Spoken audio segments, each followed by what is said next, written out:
우리 함께 나누실 말씀은 욥기서 38장 1절에서부터 18절까지의 말씀입니다. 구약성경 799페이지입니다. 욥기서 38장 1절에서부터 18절까지의 말씀입니다.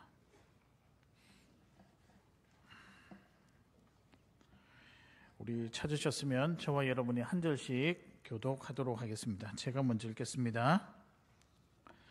그때 여호와께서 폭풍우 가운데서 욥에게 말씀하여 이르시되 무지한 말로 생각을 어둡게 하는 자가 누구냐?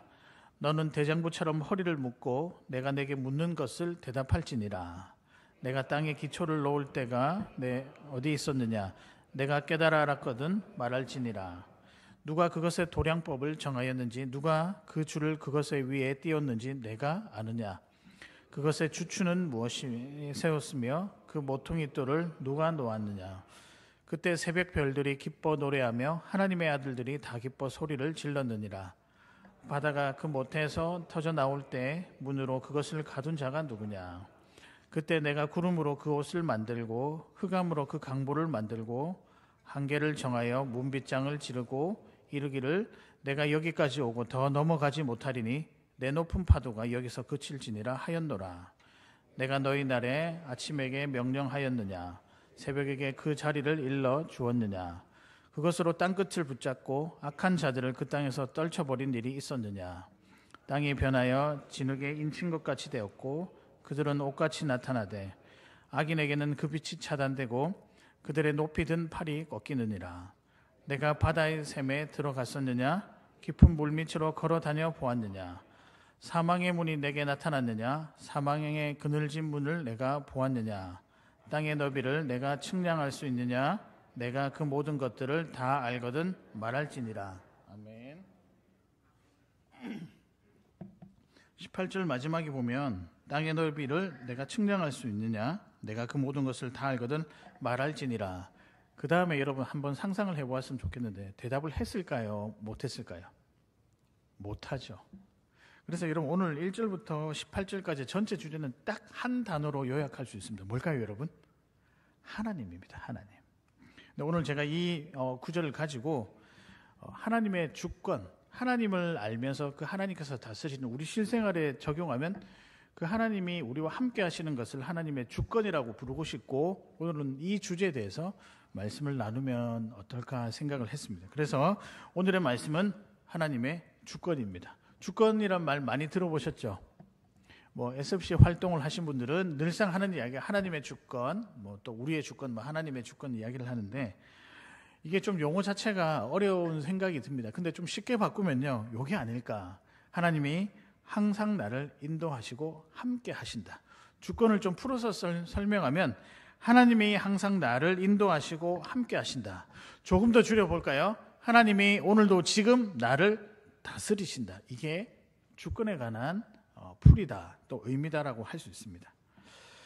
우리 옆에 계신 분들과 인사하겠습니다. 그래서 주권을 가지고 인사를 해보겠는데요. 이렇게 인사하겠습니다. 하나님도 오늘 당신과 함께 하십니다. 한번 인사하겠습니다. 하나님이 오늘 당신과 함께 하십니다. 이 말은 서로 지금 어떻게 고백을 했냐면요, 당신이 지금 하나님의 주권 아래 살고 있습니다라고 하는 것과 똑같습니다.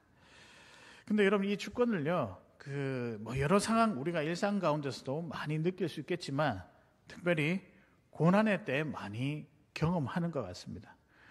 오늘 제가 지난주에도 고난에 대해서 이야기를 하고 이번 주에도 고난에 대해서 말씀을 드리니 누가 그러시더라고요. 교회에 무슨 어려운 일이 있습니까?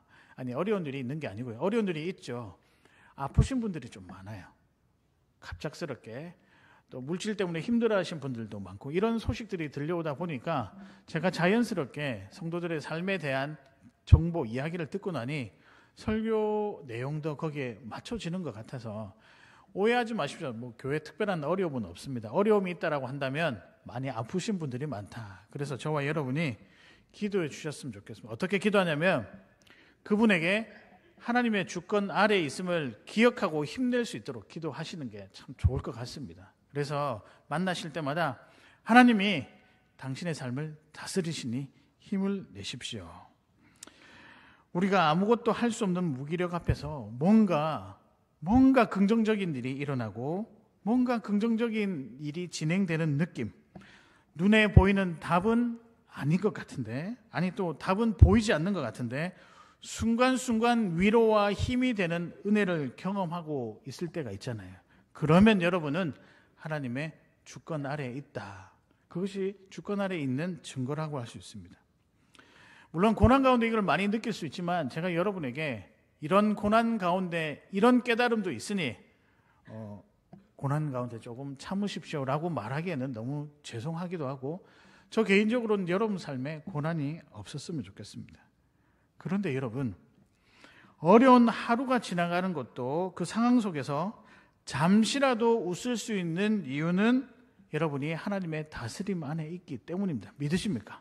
그러니까 하나님의 주권 아래 산다라고 고백할 수밖에 없고 그 주권 아래 여러분들이 평안하고 오늘 밥도 먹고 잠도 자고 할 수 있다는 것입니다. 지난주에도 고난에 대해서 말씀드렸는데 이번 주에도 공교롭게도 고난에 대해서 조금 묵상해 보고자 합니다. 바라기는 고난으로 힘들어서 여유가 없지만 딱 1초라도 눈을 들어 하늘을 바라보고 하나님이 함께 하심을 또 그 하나님이 나를 다스리신다는 사실을 감동으로 받고 힘을 내시길 바랍니다. 저는 이 모든 단어, 이 방금 말씀드린 이 부분을 딱 한 단어로 요약하고 싶은데 그게 하나님을 향한 진정성이라고 생각을 합니다. 고난 가운데 있을 때 내가 눈을 들어야 될 곳과 눈을 들어서 보아야 될 곳과 내가 간구해야 될 분이 누구신지를 알고 그분에게 움직이는 것, 이게 그분을 향한 진정성이 아닌가. 하나님의 주권하면 이 진정성이라는 단어를 꼭 같이 기억하시길 바랍니다. 왜냐하면요, 그 진정성이 참 하나님이 누구신지를 깨닫게 합니다.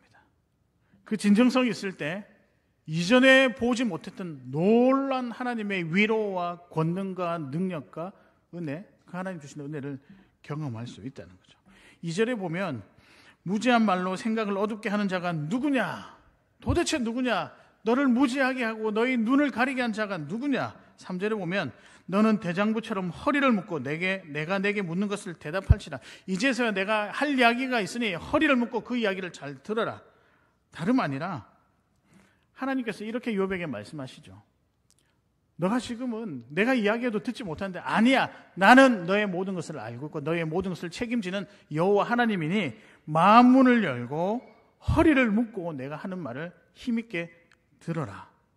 다르게 표현하면 진정성을 가지고 내 앞에 한번 서라. 그러면 고난 가운데 내가 너에게 줄 메시지들이 있다. 지금 이 부분들을 설명하고 있는 구절입니다. 여러분, 우리가 살아가면서 하나님을 향한 진정성은 정말 필요한 것 같아요. 여러분, 한번 자신을 돌아보십시오. 나는 오늘 이 예배를 기대하는 마음, 그 예배 가운데 예배 받으실 그 하나님에 대해서 정말 사모하는 마음, 진정성을 가지고 왔을까? 네, 여러분, 오늘 진정성이 필요한 때입니다. 믿으십니까? 그런 의미에서 마음문을 열고 오늘 살아계신 하나님을 많이 느끼시길 바랍니다.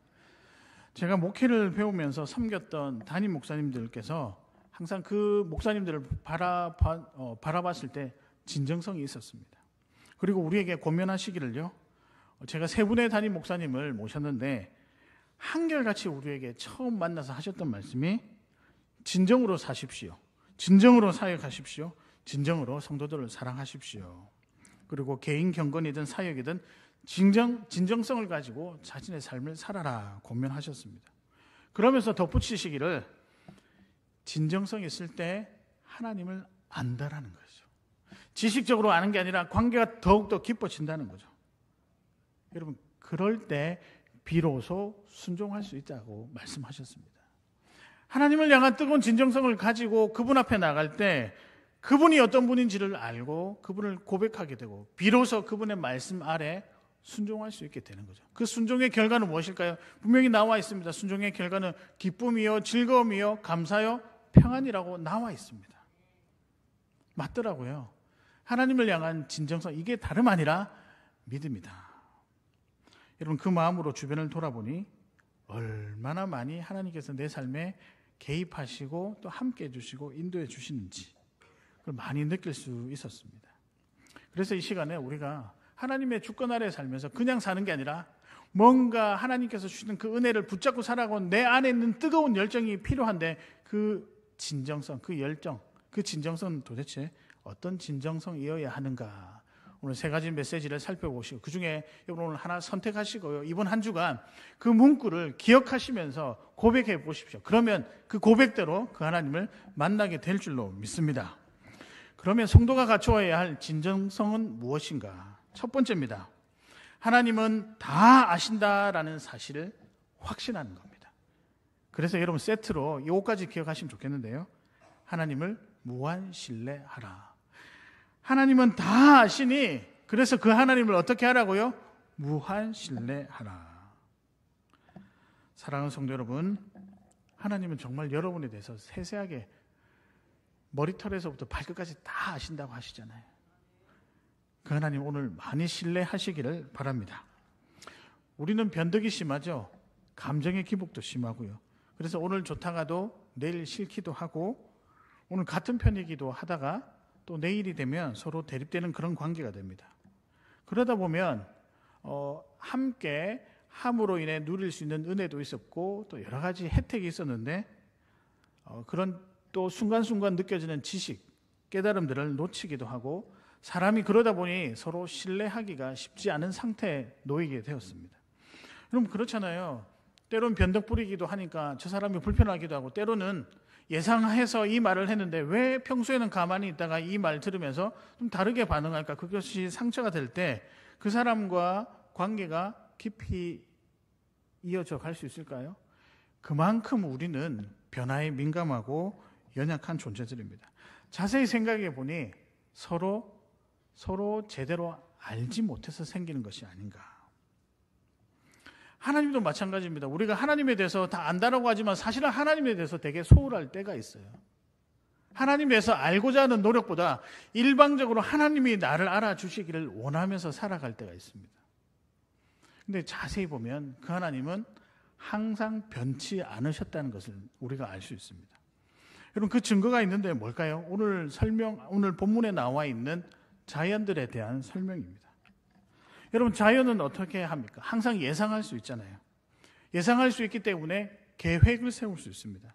시간, 낮과 밤, 오늘 해가 뜨고 해가 지고 내일이 시작되고 또 모레가 시작되는 거 여러분 충분히 예상할 수 있잖아요. 그래서 우리가 오늘 해야 할 일, 내일 해야 할 일, 모레의 일들을 계획하고 나갈 수 있는 거죠. 그것은 변치 않기 때문입니다. 이 변하지 않는 것 누가 만드셨을까요? 변하지 않는 하나님이 만드셨습니다. 근데 여러분 제가 말씀 묵상하면서 이 사실도 우리가 분명히 알아야 되겠는데요. 하나님이 창조하시기 전에 하나님께서 이 모든 세상을 다 아시기 때문에 창조하지 않으셨을까? 그분의 지식은 탁월하기 때문에 그분의 지식으로 인한 결과가 천지 창조가 아닐까? 그렇다면 하나님이 자연 만물도 다 아시고 만드셨으니 그 만물 아래에 있는 우리의 삶도 아실까요? 모르실까요? 다 아신다는 거죠. 여러분 여기에 대한 신뢰가 필요합니다. 이게 바로 진정성입니다. 4월이 되면 천주산에 진달래가 핍니다. 가보셔야죠, 여러분. 제가 딱 한 번 올라갔는데 다시 갈까 안 갈까는 고민하고 있습니다. 올라가는 게 그래도 힘들다. 저는 등산을 별로 좋아하지 않습니다. 근데 제가 진달래 군락을 처음 봤거든요. 자주 색깔 꽃이 너무너무 이뻤던 기억이 있습니다. 근데 이 진달래가 올해도 피고 내년에도 피겠죠? 그 다음 해는요? 피죠. 그래서 우리는 매해 4월이 되면 천주산에 진달래꽃이 핀다라고 진리처럼 알고 있습니다. 이렇게 변하지 않는 자연 누가 만드셨을까요? 하나님이요. 특별히 다 아시는 하나님이 만드셨습니다. 그 하나님이 저와 여러분의 모든 형편을 다 알고 계십니다. 이 사실을 정말로 가슴 깊이 새겨야 되고 기억해야 됩니다. 우리가 오늘 별탈 없이 살 수 있는 그 사실, 온 가족이 각자의 삶을 살다가 저녁에 다시 모일 수 있음을, 그리고 어려운 순간에도 내일이 있다라고 예상하며 기다리며 또 내일의 일을 감당할 수 있는 이유는 모든 만물을 지으신 분이 세상 모든 것을 아시고 그 하나님께서 우리의 형편도 아셔서 우리의 삶에 개입하신다는 겁니다. 그래서 우리가 하나님께 알기 때문에 그 하나님 다 아니까 우리가 기도하고 그 하나님께 간구하고 해결해 달라고 또 간절한 마음으로 구하는 것 아니겠습니까? 근데 우리는요, 가끔, 아니 자주 우리도 하나님 못지않은 능력이 있다고 감히 이야기하기도 합니다. 진정성에 금이 가는 마음이 우리에게 있는데요. 5절에 보면 도량법을 정하고 그 줄을 띄운 일을 하나님이 아니라 우리도 가능하다라고 착각할 때가 종종 있습니다. 그래서 우리 삶에 일어나는 모든 일들, 사람이 나도 충분히 내 경험으로 해결할 수 있어, 나도 다 알고 있어, 그렇게 생각할 때가 있습니다.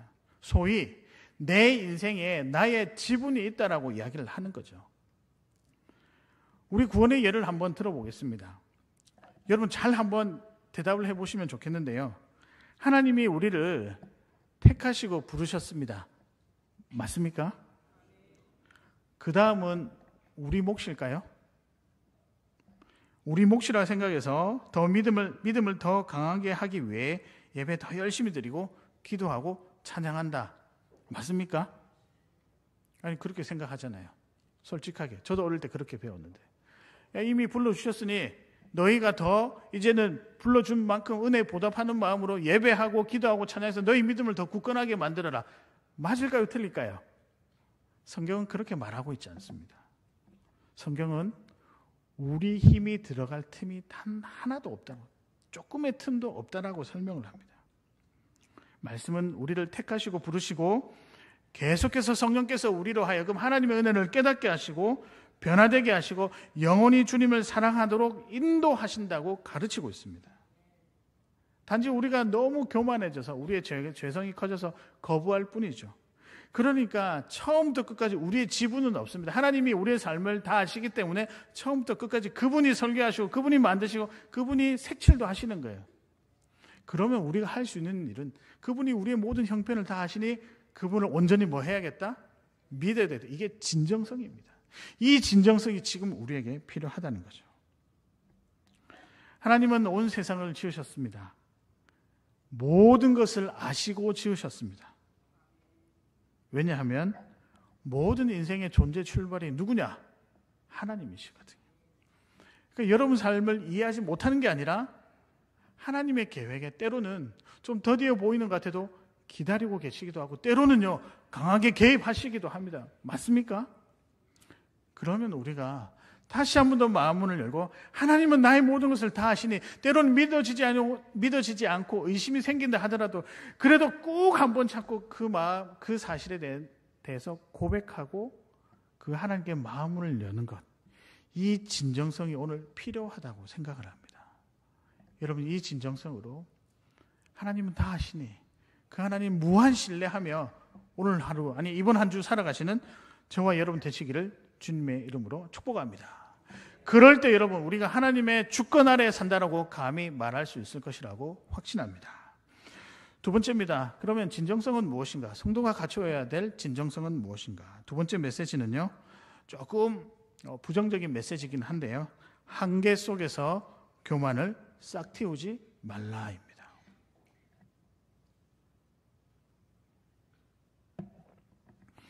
고난의 순간이든 여러분이 뭔가 했는데 잘 되지 않는 그 순간에도 한계 속에서도 우리는 교만이 싹 들 수 있다는 것을 기억하시고 의지적으로라도 그 교만을 누르시는 성령님께 도움을 구하며 눌러서 교만이 아니라 감사와 기쁨으로 살아가셨으면 좋겠습니다.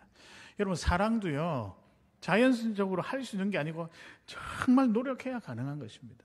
왜냐하면 그만큼 사랑하는 것을 우리 주변에 악한 세력들이 막고 있기 때문이에요. 마찬가지입니다. 교만은요 힘을 다해서 눌러야 합니다. 여러분 교만은 다른 말로 하면 잘난 체입니다. 잘난 채. 근데 이 잘난 체가 뭐냐? 나는 다 안다. 나는 괜찮은 사람이다. 가치 판단의 주체가 내가 되어버리는 것이 교만입니다. 아니 내가 괜찮은 사람인지 내가 다 안다라고 어떻게 판단할 수 있겠습니까? 객관적인 자료가 객관적인 기준이 있으면 거기 못 미칠 수도 있는데 우리는 그렇게 이야기하죠. 나는 괜찮은 사람이야. 나는 항상 옳아.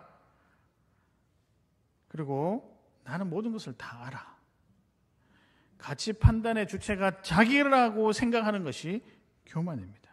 여러분 그래서 바울이 뭐라고 하냐면 사람을 볼 때 판단하지 마라. 정죄하지 마라. 이 정죄가 굉장히 큰 죄라고 분명히 우리에게 이야기를 하고 있지 않겠습니까? 근데 우리가 이런 교만에 상당히 많이 노출이 되어 있습니다. 근데 이런 교만이 많이 노출되다 보니 하나님이 나와 함께 하신다, 하나님의 주권 아래 사는 것이 아니라 내 마음대로 내가 설정한 범위 안에서 살게 되는 누를 범하게 되는 거죠. 놀랍게도 고난의 순간에도 교만은 있더라고요. 나 이만큼 잘 살았는데 왜 이런 고난을 주시는가? 우리가 신앙생활을 하면서 왜라는 질문은 던질 수가 있겠지만 사실 조심해서 던져야 될 말이라고 생각합니다. 왜냐하면 왜라는 말 뒤에 나는 괜찮은데, 나는 다 아는데, 아니 내가 모르는 고난도 있어? 아니 하나님은 어떻게 된 것이죠? 이렇게 되면 이 고난이 정말 물러가는데 하나님께서 왜 지금 반응하고 있지 않으십니까? 물론 고난이 교만 때문에 생긴 것은 아니다 하더라도 고난의 때 반드시 느껴야 할, 또 살아갈 수 있는 하나님의 메시지가 있는데 보지 못하게 하는 것이 교만이라는 거죠. 고난 가운데서도 우리는 여전히 고난 속에서 하나님을 찾기보다는 따지고 왜 이렇게 됐냐고. 근데 그 이면에는 뭐가 있다고? 나는 괜찮은 사람, 나는 다 아는 사람이 있다는 거죠. 근데 여러분, 여기에 진정성을 가지시면 안 됩니다. 이 교만을 어떻게 해서든 내려놓고 하나님 주시는 하나님의 모습을 보면서 하나님께서 내게 말씀하신 바를 알고자 하는 그 진정성이 지금 필요하다는 거죠. 우리 되게 합리적인 거 좋아하잖아요. 그건 좋은 거죠. 합리적인, 모든 사람을 행복하게 할 수도 있죠. 근데 이 합리적인 것 안에 기브 앤 테이크가 있습니다. 내가 준 만큼 받아야 된다라고 하는. 근데 이런 어떤 생각들을 하나님과 우리 사이 관계에서도 그렇게 이야기할 때가 있어요. 그러니까 여러분, 고난을 해석하기가 쉽지 않은 거예요. 내가 이만큼 했는데 하나님 이만큼 주셔야 되는 것 아닙니까? 남들보다 더 선하고 정직하고 헌신하며 살았는데 왜 이런 결과가 내게 주어집니까? 그럼 잘 살았다는 기준은 뭐고, 그러면 내가 하나님께서 헌신했다는, 잘 헌신했다는 그 기준은 도대체 누가 정하는 거예요? 우리가 정하고 있는 거예요. 그러니까 우리가 정하는 틀 안에서 우리가 허우적거리며 살아가고 있는 겁니다. 근데 주님의 계산법은 조금 다르더라고요. 우리가 볼 수 있는 만큼 보면서 그것이 전부라고 하는 것, 이게 우리의 한계라는 거죠. 이 한계 속에서 여러분 어떻게 해야 된다? 싹 튀는 교만을 의지적으로라도 무너뜨려라. 그러나 말씀은 우리에게 묻습니다. 8절부터 12절까지. 바다와 땅의 경계를 누가 만들었느냐? 파도가 쳐도 어느 선까지 치는 그 경계 아주 세밀하시죠? 하나님 이런 분이십니다. 파도가 치는데 어느 선까지는 오고 어느 선까지는 오지 않는데 이 세밀한 경계까지도 우리 하나님께서 만들어 놓으셨다는 거죠. 여러분, 이런 이야기 많이 듣지 않았겠습니까? 오늘 왜 계속 이렇게 말이 조금 그런지 모르겠는데, 사람이 사용할 수 있는, 평생 사용할 수 있는 뇌의 용량이 불과 얼마 안 된다고 그러죠. 다 사용하지도 못하면서 다 아는 것처럼 살아간다는 거죠. 여기에 진정성을 내보이는 것이 아니라 하나님 영광을 위해, 그 하나님을 위해 내가 가진 싹 튀은 이 교만을 눌러야 되겠다는, 여러분 거기에 진정성을 가질 때 하나님이 나와 함께 하시고 하나님이 붙들어 주시고 간섭하시는 그 어마어마한 은혜를 분명히 볼 수 있을 것입니다. 여러분의 교만을 탓하려고 그런 것이 아니라 사실 이미 충분히 많이 들었지 않습니까? 대신에 그런 생각들이 일어나면, 뭔가 내가 다 안다라는 생각이 일어나면 세상 모든 만물을 다스리시는 그분 앞에 우리도 피조물임을 인정하고 겸허히 하나님께 지식을 배우고 도움을 구하는 것이 필요하지 않을까요? 우리 혼자 무언가를 할 수 없지 않습니까? 혼자 결론 내리고 혼자 결정하고, 아니 왜 그렇게 살고 있으세요? 내가 못하면 다른 사람이 메꿔주고 그 자리를 비워두는 것도 굉장히 지혜로운 일입니다. 마치 그것이 자존심 상한 일일까요? 아니란, 그것도 교만이라는 거죠. 하나님이 분명히 개입하셔야 해결할 수 있는 순간과 영역이 있는데 계속 그것이 자존심 때문에, 아니 내가 할 수 있어, 내가 충분히 감당할 수 있어, 알게 모르게 그렇게 살고 있다는 거죠. 나중에는 하나님께도 묻지도 않습니다. 자기 혼자 그냥 알아서 결정 내리는 거죠. 여러분, 우리는 참 연약한 존재입니다. 우리 코로나 때 제 아내가 병원에 있어서 이제 수술을 받고 그런 와중에 왔다 갔다 많이 하면서 그 코로나 상황 중에 사람들이 그런 모습을 봤어요. 병원에 들어가고 싶어도 거기 응급실이나 뭐 병실에 들어가고 싶어도 코로나라는 그것 때문에 검사도 받고 뭐 제약이 되게 많더라고요. 제약이 있다는 것은 마음대로 할 수 없다는 것 아니겠습니까? 제가 딱 그 장면을 보는데요. 야, 사람이 별로 할 수 있는 게 없구나. 제 아내가 수술을 받는 동안에 꽤 많은 시간을 수술을 받는 동안에 저는 아무것도 할 수 없다는 그 자체가 한 10분 정도 굉장히 무기력하게 다가오더라고요. 그러면서 제가 이런 생각을 하게 되었습니다. 뭐냐면 난 너무 연약한 존재구나. 내가 할 수 있는 게 없구나.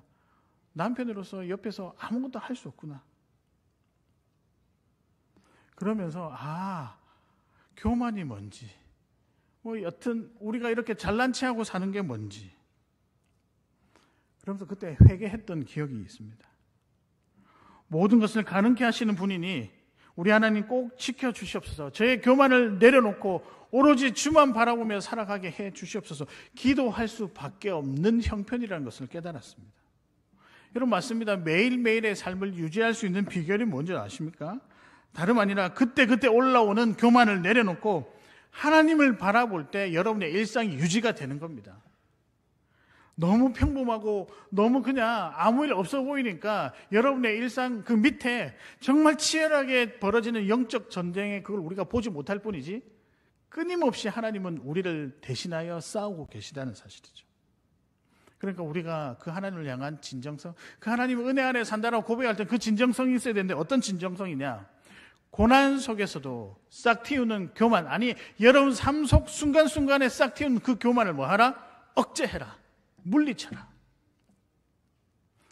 그러려고 여러분 말씀도 보고 기도도 하고 예배하고 공동체 모임을 하는 것 아니겠습니까? 교만이 사라지면요 보입니다. 하나님의 나라가 어마어마하게 크다는 것이 보입니다. 그리고 하나님의 아주 세밀한 계획들이 보입니다. 저와 여러분이 이 보이는 하나님의 놀라운 은혜들을 같이 한번 경험했으면 좋겠습니다. 그러기 위해서는 뭐 하라고요? 교만을, 싹 틔우는 교만을 제거해라. 조금 무거운 이야기 같지만 한 주간만 한번 그렇게 생각해 보시길 바랍니다. 그리고 살아가실 때 교만 뒤에 숨겨진 너무나도 아름답고 좋은 하나님의 은혜를 경험하게 될 것입니다. 그렇게 살아가시는 저와 여러분 되시기를 주님의 이름으로 축복합니다. 진정성에 대한 고백 마지막입니다. 저는 이 고백이 오늘 저와 여러분이 이번 한 주간 꼭 붙들어야 될 실천 사항이라고 생각하는데요. 하나님은 당신을 사랑하십니다 라는 사실입니다. 믿으십니까? 하나님은 저와 여러분을 너무나도 사랑하십니다. 이 사랑의 고백에 진짜 있는 힘을 다해서 한번 진정성을 담아 보시길 바랍니다. 때로는 고난의 상황이 있다 하더라도 그마저도 하나님의 주권 아래 있음을 고백하시면서 하나님은 나를 사랑하신다. 여러분 이 시간에 이름을 넣어서 한번 고백해 보겠습니다. 여러분의 이름을 한번 넣어서 고백해 보겠습니다. 저는 하나님은 주영이를 사랑하신다. 여러분 지금 한번 여러분을 향해서 고백해 보시길 바랍니다. 시작. 왜 그렇게 자기 이름 부를 때는 부끄러울까요? 또 남이 부르면 더 부끄럽죠? 안 그렇습니까? 오늘 대화가 조금 힘든 것 같습니다. 고난 가운데 특별히 성도의 진정성은 그 고난을 고난같이 여기지 아니하고 삶의 일부로 느끼기 위해서는 이 진정성, 이 고백이 필요한데 그게 하나님은 당신을 사랑하십니다라는 고백입니다. 13절부터 이전에 13절 이후 18절까지의 구절은 이전에 1절부터 11절까지의 구절과 내용이 조금 다릅니다. 어떻게 다르냐면 앞에는 자연에 대한 이야기, 하나님의 주권에 대한 이야기를 했는데 그 다음부터는 결정적으로 우리가 관심을 가지고 보아야 할 주제에 대해서 사실을 나열해 놓았습니다. 13절 이후부터는 어떤 말이 등장하냐면 악한 자들, 악인, 사망, 무엇과 관련이 있는 것들일까요?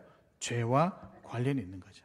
15절에 보면 악인에게는 그 빛이 차단되고 그들의 높이 든 팔이 꺾이느니라. 17절에 사망의 문이 내게 나타나느냐, 사망의 그늘진 물을 내가 보았느냐. 사람의 죽고 사는 문제, 진짜 죽고 사는 문제, 죄의 문제가 누구에게 달려있다? 하나님께 달려있음을 고백하는 거죠. 사망이 우리를 삼키려 할 때 하나님이 막아주셔서 지금 우리가 살아있지 우리 힘으로는 아무것도 할 수 없다는 내용이 나와 있습니다. 근데 저는 이 구절을 이렇게 다르게 읽히더라고요. 이 사망, 죽음 여러 가지 있는데 그런 가운데서도 하나님은 너를 사랑하시니 이 상황이 너와는 상관없다. 그러니까 하나님이 사랑한다는 이 사실을 알고 너희도 나를 깊이 사랑하라. 여기에 대한 진정성을 담으라는 의미가 들어가 있습니다. 고난은 우리의 육체적인 그리고 영적인 생명을 앗아갈 수 있죠. 그러나 하나님이 나를 사랑하신다는 사실은 아무리 고난이 심하다 하더라도 이 사실은 앗아갈 수가 없습니다. 그러니까 여러분, 어디서부터 회복의 시점을 붙잡아야 되냐? 다름 아니라 하나님이 나를 사랑하신다는 이 사실부터 여러분 회복의 시점을 잡아야 된다는 거죠. 그래서 여러분 고난 가운데 있으시면 꼭 기도하십시오. 하나님이 나를 너무 사랑하십니다. 이 메시지를 듣게 해달라고 기도하십시오. 거기에서부터 회복의 역사가 시작이 됩니다. 믿으십니까? 그러니까 여러분 여기에 대해서 우리가 진정성을 삼아야 된다고요. 우리가 가끔 고난을 만난 분들에게 하는 실수가 있습니다. 분명히 하나님은 우리를 사랑한다고 했는데 우리가 뭐라고 하냐면 너 지금 회개해라. 지난주에도 말씀드렸죠. 어떤 성도의 집에 누가 아프거나 하는 일이 잘 되지 않으면 예전에 그 집이 우상을 섬겼는데 이제 저주를 받는 모양이다. 평소 행실을 봐라. 하나님이 진노하셨다. 제가 아주 격하게 말씀을 드릴까요? 저는 그렇게 말씀하시는 분들하고 신앙생활 하는 건 좀 힘들 것 같아요. 왜냐하면 성경과 전혀 다른 이야기를 하는 거거든요. 여러분, 우리가 제가 학교 다닐 때도 그런 거 많이 들었는데 가계 저주 이런 이야기 많이 들어봤잖아요. 그 틀린 말입니다. 우리가 저주 받을 수 있죠. 죄로 인해 죄에 억눌릴 수도 있죠. 그러나 복음의 능력은요, 하나님의 능력은요, 단 한 방에 그걸 깨부수는 게 하나님의 능력이지 않겠습니까? 그래서 이렇게 나와 있잖아요. 우리가 죄로 인한 저주는 3대까지 있을 수 있더라도 복음에 의한 은혜는 1000대 만대라고 분명히 성경에 나와 있습니다. 그러니까요, 여러분 감히 하나님이 우리를 깊이 사랑하신다는 이 사실을 여러분 왜곡되게 하지 마셨으면 좋겠습니다. 이렇게 남 평소 행실을 봐라. 그래 하나님이 진노하셨다. 아니 하나님이 진노하시는지 하나님이 어떤지 자기가 어떻게 압니까? 대신에 우리가 해야 될 건 뭐냐면 그럼에도 불구하고 하나님은 너를 하신다? 사랑하신다. 이 사실을 더 격하게 표현을 같이 하면 어떨까 생각이 듭니다. 만약에 그렇다라고 하면 질병이 많은 가정들이나 저도 그런 가정에 속하는데 그럼 저 같은 사람은 늘 저주 아래 살아있다라고 할 수 있을까요? 저는 그렇게 생각하지 않습니다. 저는 하나님의 은혜와 사랑 안에 살고 있다라고 확신합니다. 그러니까 고난 가운데서도 하나님이 우리를 향한 사랑은 변함이 없습니다. 그냥 조금은 욕심내어서 이렇게 표현하면 어떨까요? 고난도 일상일 수도 있다는 거죠. 이 말 하기는 참 쉽지 않습니다. 근데 저는 제가 내린 결론인데요. 고난도 일상이다. 근데 일상 가운데서도 하나님의 사랑은 존재하고요. 그 가운데서도 느껴야 할 아주 귀한 감정이 있다라고 한다면 그건 사랑입니다. 하나님이 주시는 은혜가 있나 보다. 그렇지 않으면 우리가 고난을 이길 수도 없고 계속해서 고난이 내게 왜 오는가 이 생각만 하고 밤새도록 밤을 샐 뿐이죠. 저라고 그러지 않았겠습니까? 욥도 마찬가지입니다. 그가 당한 고난 이루 말할 수 없죠. 그럼에도 불구하고 욥은 진정성을 가지고 하나님께 대할 수 있었습니다. 하나 때문에 하나님이 나를 사랑하신다. 여러분 이 메시지가 우리를 흔들지 않게 합니다. 이 메시지가 나중에 굳어지고 습관이 되고 우리 삶의 일부가 되면 고난이 지난 후에 일상을 살아갈 때도 이야 하나님의 다스림 안에 살아가는구나라고 하는 하나님의 주권을 온전히 인정하게 될 줄로 믿습니다. 그러면 여러분 게임 끝이잖아요. 하나님의 다스림 안에 살아간다는데 더 이상 우리가 뭘 바랄 수 있겠습니까? 우리가 일상 가운데 정말 진정성을 가지고 힘을 내서 고백해야 될 사실은 하나님은 여러분을 사랑하신다는 겁니다. 이 메시지가 단지 사랑한다는 그 사실에 그치는 것이 아니라 이 사랑 때문에 나중에 우리가 구원받는다라고 할 수 있는 고백도 가능케 하는 거죠. 이 사랑을 붙잡을 때 우리 구원이 점점 흐릿해져 있다가 선명해질 것입니다. 사랑하니까 더 구원이 선명해지고 그 구원 때문에 더 사랑이 또 값어치가 있어지는 거고 더 귀하게 보이는 거죠. 너무 귀하니까 나만 누릴 수 없어서 다른 사람들에게 나눠주고 싶어서 복음을 전하는 것 아니겠습니까? 여러분 이 진정성이 여러분에게 있었으면 좋겠습니다. 그래서 여러분 옆에 계신 분들에게 한번 인사하겠습니다. 하나님은 당신을 너무나도 사랑하십니다. 한번 고백하겠습니다. 오늘 집에 가셔가지고 또 숙제를 좀 드리면요, 그 반주 부탁드리겠습니다. 숙제를 드리면요, 이 가족에 가서 자녀들에게도 꼭 전달해 주시길 바라고, 아내, 남편에게도. 왜냐면 여기에 진정성을 담아야 되거든요. 여러분 언제 우리가 고난이 또 밀려올지 모르잖아요. 지금 평안하다고 안심하지 마십시오. 내일 고난이 올 수도 있습니다. 그럼에도 불구하고 고난을 일상으로 바꿀 수 있는 능력은 우리에게 있는 게 아니라 살아계신 하나님이 우리를 사랑하신다는 그 사실 안에 있다는 것을 여러분 꼭 기억하시길 바랍니다. 여기에 진정성을 담으시고 오늘도 하나님 사랑하며 살아가시는 저와 여러분 되시기를 주님의 이름으로 축복합니다. 말씀을 정리하겠습니다. 오늘의 말씀은 하나님의 주권입니다. 이 주권 온전히 누리려면 진정성이 필요한데요, 우리 성도가 가져야 할 진정성은 무엇인가? 첫 번째입니다. 무엇이겠습니까? 하나님은 다 아신다. 그래서 하나님을 뭐하라? 무한 신뢰하라. 두 번째는요, 한계 가득한 세상임을 기억하라. 요걸 제가 좀 바꿀게요. 제가 원고는 좀 다르게 드렸는데요, 이렇게 바꾸면 됩니다. 한계 속에서 교만을 싹 틔우지 말라. 마지막입니다. 마지막은요, 하나님은 당신을 사랑하십니다. 이 사랑 가운데 이번 한 주 살아가셨으면 좋겠습니다. 함께 찬양하실 때 힘을 내어서 우리에게 주신 사명 다하며 부르심에 충실하며 살아가게 해달라고, 그런 마음을 가지고 이 시간 찬양하도록 하겠습니다.